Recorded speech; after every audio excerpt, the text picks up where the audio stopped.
முருகன் பக்தர்கள் அனைவருக்கும் அன்பு வணக்கங்கள்.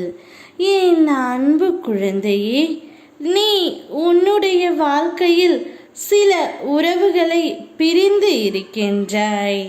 பிரிந்த உறவுகளை மறக்க முடியாமல் இன்னும் நினைத்து கொண்டு தான் இருக்கின்றாய். அது உனக்கு தெரிந்த யாராக வேண்டுமானாலும் இருக்கலாம்.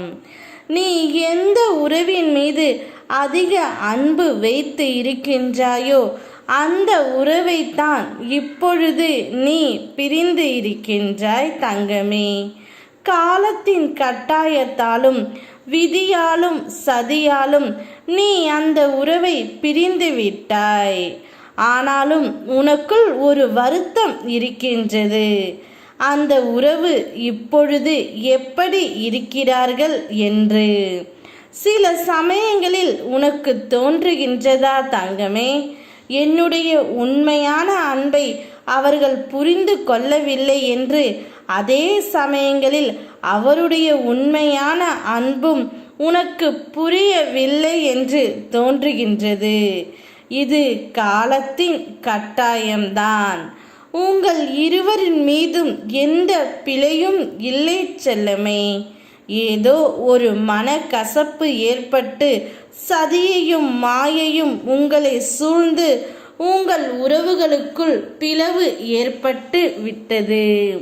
விருப்பத்துடன் பிரிவு ஏற்படவில்லை என்றாலும் ஏதாவது ஒரு காரணத்தினாலும் மாயை உங்களை சூழ்ந்து உள்ளதாலும் இப்பிரிவு ஏற்பட்டு உள்ளது தங்கமே.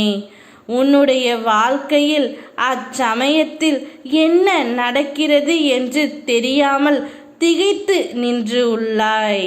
நீங்கள் இருவரும் ஒருவருக்கு ஒருவர் பிரிந்து இருந்தாலும் ஒருவருக்கு ஒருவர் சிந்திக்காமல் ஒரு நாள் கூட கழிவதில்லை தங்கமே. அவருடைய அன்பை தவறாக புரிந்து கொண்டு விட்டோமோ அல்லது புரிந்து கொள்ள முடியவில்லையோ என்று நீயும் அவதிப்படுகின்றாய். அதே சமயத்தில் அந்த உறவும் அதை நினைத்து அவதிப்பட்டு கொண்டுதான் இருக்கின்றார்கள் தங்கமே. நீ இதையெல்லாம் மறந்துவிட்டு உன்னுடைய அன்றாட வேலைகளையும் உன்னுடைய வாழ்க்கையும் வாழ கற்றுக்கொள். அனைத்தும் ஒரு நாள் சரியாகும். யாம் இருக்க பயமேன். ஓம் முருகா.